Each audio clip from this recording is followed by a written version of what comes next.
हैं और सब कह रहे हैं कि भारत को बड़ा सावधान रहने की जरूरत है जब तक पाकिस्तान की लगाम इस आसिम मुनीर के हाथ में है। मैं आपको इसके बारे में कुछ जानकारियां देता हूं, कुछ ऐसी जानकारियां जो अभी तक आप इसके बारे में नहीं जानते होंगे। जनरल आसिम मुनीर का बैकग्राउंड मदरसे का है, अब ये तो सब जानते हैं। इसके पिता एक मौलाना थे और उसी मदरसे में ये आसिम मुनीर जो है वो उसने अपनी शुरुआती पढ़ाई भी की। ये परंपरागत सैनिक नहीं है।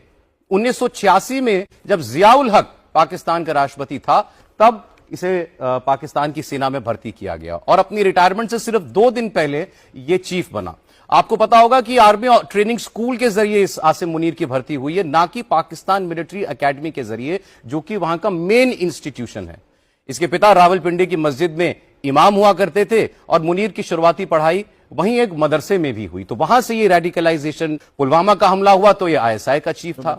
अब ये पाकिस्तान की मिलिट्री इंटेलिजेंस का भी डायरेक्टर रह चुका है। तो 2 खुफिया विभागों का प्रमुख रह चुका है। रेडिकल आदमी है, बहुत कट्टर सोच का है। हाफिज कुरान खुद को कहता है, जब बातें करता है तो कुरान की आयतें बार बार अपनी बातचीत में कोट किया करता है और उसी से दुनिया को पता चला कि यह आदमी बहुत खतरनाक है। अब आपको बताते हैं कि इतना खतरनाक क्यों है। क्योंकि यह समझौते पर यकीन नहीं करता, यह सिर्फ और सिर्फ लड़ाई और जंग में यकीन रखता है और भारत के साथ तो हर वक्त। आईएसआई और मिलिट्री इंटेलिजेंस का चीफ रह चुका है, जैसे मैंने आपको बताया। पुलवामा का हमला इसके आईएसआई चीफ रहते हुए ही हुआ था।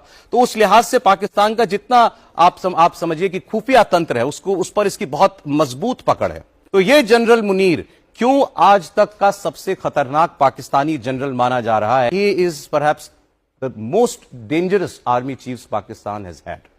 बिल्कुल, आपकी जो आंकलन है और आपने जितने डिटेल्स आप सबके सामने रखे, मैं उससे पूरी तरीके से सहमत हूं। और इसमें मैं कुछ और चीजें ऐड करना चाहूंगा जिससे हम जब किसी अपोजिशन जर्नल को पढ़ते हैं तो उसके हम देखते हैं कि उसका ऑपरेशनल एक्सपीरियंस कहाँ ज्यादा रहा है।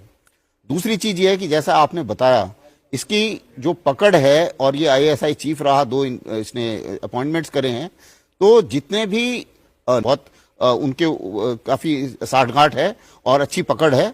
इसकी काफी पकड़ भारत में जितने ये कोलैबोरेटर्स हैं या स्लीपर सेल्स हैं, उनके ऊपर भी इसकी काफी पकड़ है। हादी में से है कि मर जाऊंगा लेकिन सरेंडर नहीं करूंगा, पहली बात। और दूसरी चीज ये है कि समझौते का कोई चक्कर नहीं है। मेरे को जो है वो ये लड़ाई जंग जारी रखनी है जब तक मैं जिंदा हूं। इसको ये सच्चाई भारत के लिए ये एक बहुत बड़ा खतरा है। इसका रहना, इसका मतलब ये है कि आपको जो पॉलिसी